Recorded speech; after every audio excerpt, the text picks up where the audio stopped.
Previously on The Great Game, we got a case of deja vu as we saw the city of Hamadan, an Achaemenid city that they had previously taken from the Apsherids, has now been taken from the Achaemenids by the Mughal army. We did not particularly see a lot of new wars. Of course, I say that, but there are two new war declarations on the screen that I'm currently showing, which is Ukraine and Egypt had declared war on the Ottomans under Orhan. But that aside, we did see some wars in Europe, such as between Aquitaine and Rome. We also saw the continuation of a war between the Kti and the Kish, as well as between Karelia and the Swedes. We do also get to see a new party involved in a currently ongoing war, with the Makushi joining in on the war Brazil had previously declared on Argentina. Brazil is still besieging the city of Salta, but Makushi forces up north near Recife and Porto Alegre could pose a huge threat to Brazilian hegemony. Hopefully my memory still holds up after the week-long break. Let's move on to the episode. Hey everyone, once again my name is Kazia, welcome to The Great Game. Before we move on to the action proper, I want to address a certain shoutout we got from the Civ Battle Royale. For those who recall, the Civ Battle Royale is one of the inspirations I had for this series. They recently had their Season 4 finale, and we are very much appreciative of their support for this series. I will leave a link to the Civ Battle Royale's website in the description below, but with that out of the way, let's move on to the Kti and Kish War. For those who recall, the Kti and Kish are both civilizations designed by me, but it seems like this war, even though it's pretty active and ongoing, we haven't seen much damage to any of the settlements yet. The city of narrated, right there on the front lines, is in fact not taking any damage at all, even though it's centered in between the Kyrgyz forces. Kyrgyz Kagan Bajbekalje leads his people to a new direction as he decides, you know what, maybe we should actually start taking some of these cities. We have a really good opportunity right in front of us to take the city of narrated. It's right there, and they are starting to besiege it down to even below half health in one turn. It took them a while, but it seems like the Kyrgyz are finally waking up to what's right in front of them, and has been the entire time. The Kti don't really have the best defensive army, though they do still have a pretty decent force. They just haven't really been defending themselves too well, and the city of Vejakari, which is actually right next to their capital, is starting to take some damage as well. I'll be honest, I sort of just included this scene just so you could get a closer look at the new front between the Mughals and the Achaemenids, now that the city of Hamadan has been captured. We also see that Batu Khan of the Golden Horde has declared war on the Achaemenids as well. I'm not one to falter in my episodes, and I know that previous episode didn't have that many city captures, so let's switch things up a bit by starting this episode off with a very early city capture, with Carthago falling to Aquitaine's forces. We don't really get too much time to reflect on that, however, as we move directly to Prussia besieging the city of Sarajevo. They will not be able to take it quite yet, but it looks as though they are getting ever closer and closer. Perhaps they can do what Yugoslavia has failed to do in Magdeburg thus far. Frederick the Great, of course, comes with two very cool outfits in Civilization 7, but they were not originally in Civilization 5. This is a modded civilization by JFD, and if you want to subscribe to any of the modded civilizations, a link will be listed to the Steam Workshop collection in the description below. I do not want to beat a dead horse, but I bring this up almost every episode because I want to show appreciation for the people who made this series possible. And those include all the modders who contributed their civilizations to this series and have made their works public. Moving on to Finland, we see that Karelia is still being invaded by the Swedes, although the Swedish invasion has really just diminished almost entirely. Karelia has actually done a really good job of defending their territory ever since the traumatic losses of Utua and Eunis. If you think I'm just gassing myself up and inflating my own ego because I designed Karelia, and I really want them to do well even though they're doing terribly, leave a comment in the description below calling me an idiot. Commenting, liking, or subscribing is a great way to show your support for the series, as it really helps the channel grow and maintain. With that out of the way, as we see Karelia defending itself well, I want to know, what civilizations are you guys supporting thus far, having seen some of the action? We're almost 10 episodes in. So, we see the Makushi here with one of their unique great people, which is a great engineer replacement, the Toshao, which is leading an army for some reason despite not being a great general. Who knows why? That's just how it is. I also just really like looking at the Makushi because of their colors. Pink is great. Ah yes, the Prussian-Yugoslavian conflict. We have never seen this before, right? The city of Magdeburg remains at no health, as it did in the previous 5,000 turns, even though it's only been 84 turns in-game. Mashweshwe the First is going to show Kalonga Mazula of Moravi how to say fuck around and find out in Basoto. The city of Tete, which was settled right south of Tababoshu, is on the verge of falling and will likely be captured within this turn or the next. So, I am noticing that more foreign powers are declaring war on the Achaemenids. We see that Ukraine is now getting involved, even though they don't really share a border. And I'm realizing I don't think I've seen them make peace with the Apsherids yet. So this could be a diplomatic consequence of them refusing to make peace with the Apsherids in the Persian Civil War, as I've been calling it thus far in the series. Cyrus, as wise and as great as he is, doesn't realize he still needs his allies. We are going to focus on the South American conflict for a bit because we have a few very vital turns coming up as we see the Makushi coming down on Brazil from the north. We see Brazil pounding down on the walls of Salta, and it honestly looks as though the city of Salta might fall to Brazil this very turn, and in fact, I think it may just have. Getulio Vargas is playing very bold, and they have taken 2 cities from Argentina within this single war, but we do see they are at a huge risk. Belo Horizonte at the very top of the screen is settled far from the Brazilian core in the southern Amazon. That said, Brazil is seeing a stark rise to power that could really benefit them in the long run. We don't really know the consequence of that just yet, but we'll see if it turns out that way. Now, the Kti city of Narrated is currently under grave threat, but if you look closely, you'll notice something very strange about the composition of the Kyrgyz army. Yes, that's right, there are no melee units nearby, or at least none close enough to take the city this turn. That means the city of Narrated is safe for at least one more turn. I have no clue how the Kti have lucked out this far, but the city of Vejikari is also taking some siege damage, and I don't think that city is going to hold off as long as Narrated might. That said, I honestly don't know how far the Kyrgyz could go with this war. If they keep progressing like this, you know, they could end up taking 2 whole cities. We just don't know. However, the successful defense is proving beneficial for the Kti as they get to generate more Matakans.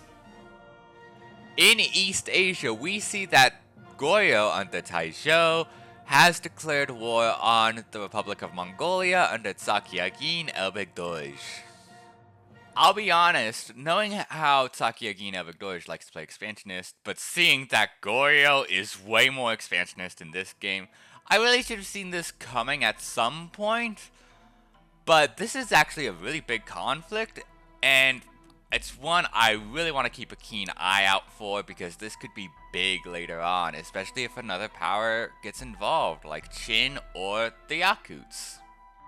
In real life, I have a ton of respect for Tsakyagin Elbegdoj, but in this game, I do have to recognize he doesn't quite have a defensive force present around Ulaanbaatar or Erdenet. Once again, we return to Pressure's turn to see that the siege of Sarajevo is progressing and they do still have melee units right nearby, but it looks like the Spearman is very heavily damaged. I don't know if that they'll be able to take the city this turn or even the next, honestly, seeing that the Spearman could die before it gets the chance to capture the city. That said, we are starting to see a new age of Europe as we see even England is joining in on the settling expansion. And a lot of new empires are rising up. Borders are starting to solidify in Europe, which is one of the smallest continents, but one packed with the most civilizations. As we move on to the next scene, I do want to point out that we have some new war declarations. Well, new in a sense. We've seen the Soviet Union declare war on Karelia before, and we know that this does not go well for Karelia. But we have also never seen the Qin at war, especially not with Mongolia yet. I'm personally very excited to see Qin declaring war on Mongolia because Qin has not really been seen too much despite being led by their famous ruler Zheng, otherwise known as Qin Shi Huang. Not to brush aside Goryeo though, they are doing an impressive job maintaining a front line and pushing for Erdenet and Ulaanbaatar. Hopefully they'll make some ground soon. As we transition from Asia to South America, we see that the Makushi are still trying to push towards Brazil, especially the city of Recife, which is not taking damage yet, but we do see some great prospects for the Makushi within this very scene. The Amazon, of course, is the key to South America, as the jungles provide a lot of food, which helps contribute to every civilization's ability to maintain their defenses, build a strong core, and generate science. Here we get a shot of Ukraine and their war over the Black Sea with the Ottomans. We can see that they settled Zaporizhia in Greece. Those who have seen the previous episode might recall that Australia was at war with the Motu. The Motu have the colony of Elevala in northern Australia. Here we can see that Australia is starting to finally take some serious action against this colony and potentially incorporate it. We return to South America to see that the settlement of Tete has fallen to Basotho forces. Once considered an underdog in the region, Moshoeshoe I has transformed Lesotho into a growing empire. Local Makushi leader Bernardina Jose Pedro is going on the offensive against the Brazilian state. After having taken the city of Salta, Brazil has been expanding far too wide for Makushi's preferences, and, you know, indigenous Amazonian peoples don't really like colonial Brazil that much. At least not usually. Argentina is still expanding, of course, in spite of their recent losses, so I don't think the war is going to impact them too much. It's mainly just a major victory for Brazil at this moment in time. Here we see that Ukraine is trying to cross the Black Sea in order to fully invade the Ottomans, and they do have a really good-sized army to do it. But, of course, embarking your units over the Black Sea, they're going to be pretty weak defensively trying to cross it. However, if they are able to make landfall in Anatolia, they could potentially take a city or two. We do also have to keep in mind, Egypt is also helping to whittle down Ottoman forces. Traveling up north back to Karelia to see that Karelia is still fending off the Soviet invasion once again fairly well currently. They don't have much of a defense force left, And yet they're going for a weird offensive on the city of Vasteras, which is right next to their settlement of Kiestinka. This is actually very interesting to see, but I don't know if Goryeo will be able to take the city or not. It seems like they could potentially grab it, and especially with the Swedes not having much of their invasion left, it could be a good opportunity for them. We also do see that the Kti have made peace with the Kyrgyz. As we transition, I am going to say, the Kti did not give up any city to the Kyrgyz, therefore making them actually a surprising victor in that defensive war. I really thought they were going to lose Narakari. Anyways, let's move on to Mongolia and their defenses, because Mongolia does have some pretty good defenses in terms of their forces, at least near Erdenet and Ulaanbaatar. However, down south, where the Qin are going to be invading, we can see, first off, the Qin have one of their unique units, which is a chariot replacement. The south-pointing chariot not only serves as a chariot archer, but it can also double as a great scouting unit, which could be helpful while fighting these wars and wanting to expand. We're going to be focused on Europe for a bit, as there's going to be some various conflicts, none of which I believe will result in any city captures, but I will bring them up if any cities do get captured. But I will say, Europe is a very interesting region for me. Of course, like I mentioned before, it's one of the smallest continents on the map. It's even been increased in size for the purpose of gameplay on the map created by my friend Fiona Danger, also known as Langora. Beyond that, it also consists of a lot of European monarchies, and with a few exceptions, of course, there's the Soviet Union and Ukraine under President Zelensky. I struggled with putting together a cast for Europe, and initially I actually wanted to do some different civilizations, but I chose ones that I thought would be more popular due to leaders' inclusion in, say, Civilization 6. Funnily enough, that actually backfired on me, because I was wanting to include King Arthur versus Charlemagne, because I thought, oh, matter of Britain versus matter of France, and then I would have Romulus and Rome for the matter of Rome.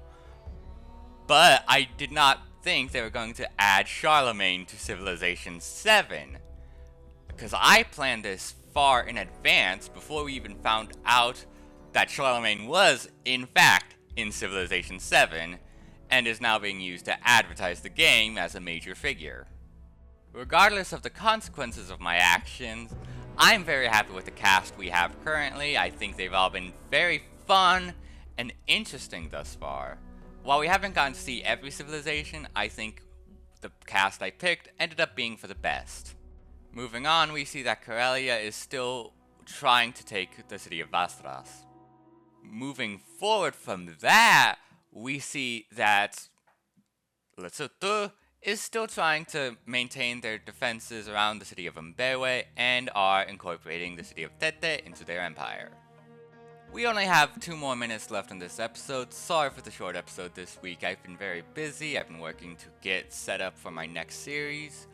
But we do see that action is going on in Mongolia as Goryeo is pressing forward and forward into Mongolia's borders. We see that the city of Ulaanbaatar and Erdenet, which were previously fairly well defended, now the defenses are looking pretty squandered right now. Since we're nearing the end of the episode, I do want to say thank you so much to everyone who has been supporting the series. If you are new to the series or if you haven't subscribed yet, please, I highly recommend subscribing, leaving a comment, and leaving a like. These are the best ways you can show your support for the series. It really helps me out by calculating how much interest there is in this series, how much continuing interest there is in this series, since this is the 7th episode currently, and also just seeing how my viewers are going to be interacting with the series. And if you have any feedback, and yes, I know Elevala is getting besieged in the background. Don't worry about them. Focus on me right now. I'm important. Please let me know your thoughts on the series and how I can improve it. I do listen to feedback, though with the series being recorded in advance, I can't implement all of it immediately. So please keep that in mind. As we progress into the final scenes of the episode, we see Brazil continuing to march forward through Argentine territory, attempting to take the city of Parana, which is actually fairly well defended within the Argentine core. With all that out of the way, we've reached the final scene, and I want to thank you so much for watching. My name is Kazia. I had a wonderful time with you today. Signing off. Bye-bye!